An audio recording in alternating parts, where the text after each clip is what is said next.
আপনি কি মনে করেন অনেক বুদ্ধি খাটিয়ে কাউকে ঠকিয়ে দিয়েছেন? তাহলে এই গল্পটি আপনার জন্য। নবম শ্রেণীতে পড়ে চার বন্ধু। তারা দারুণ দুষ্টু, সারাদিন ক্লাস ফাঁকি দিয়ে ঘুরে বেড়ায়। পড়াশোনার প্রতি তাদের কোনো আগ্রহ নেই। এমন করতে করতে পরীক্ষা চলে আসলো, কিন্তু চারজনের কারোরই আসলে ঠিকমতো পড়া হয়নি। তাই তারা ভাবলো কি করলে পরীক্ষা থেকে বাঁচা যায়। অনেক ভেবেচিন্তে তারা একটি বুদ্ধি বের করলো। পরীক্ষা দিন ইচ্ছে করেই তারা দেরি করে স্কুলে পৌঁছালো। ক্লাসে ঢুকতেই শিক্ষক জিজ্ঞেস করলেন এত দেরি হলো কেন। তারা কেঁদে কেঁদে বোঝালো আজ যে বাসে তারা এসেছিল সেই বাসের টায়ার ফেটে গিয়েছিল, তাই সময় মতো তারা পৌঁছাতে পারেনি। তারা অনুরোধ করলো যেন পরীক্ষা অন্য কোনো দিন নেওয়া হয়।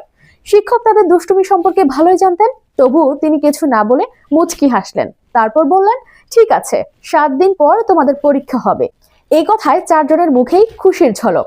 এরপর পুরো 7 দিন তারা খুব মনোযোগ দিয়ে পড়াশোনা করলো। পরীক্ষার দিনে চারজনকে আলাদা আলাদা ক্লাসরুমের চার কোণে বসতে হলো, কিন্তু প্রশ্নপত্র হাতে নিয়েই তারা অবাক হয়ে গেল। কারণ এতদিন তারা যা পড়েছে সেখান থেকে কোনো প্রশ্নই আসেনি।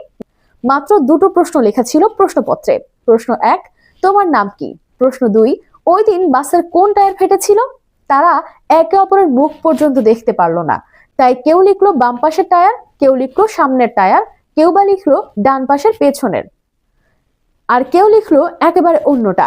সত্যি সত্যি যদি টায়ার ফাটতো তবে সবার উত্তরই আসলে এক হতো, আর ফলাফলের দিন চারজনই আসলে পরীক্ষায় ফেল করলো।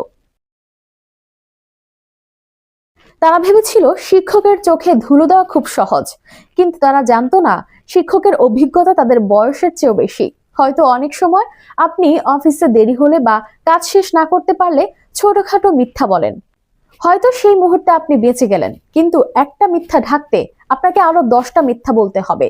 আর কোনো একদিন ছোট্ট একটা তথ্যের গরমিল হলে আপনার সব সম্মান ধুলো মিশে যেতে পারে।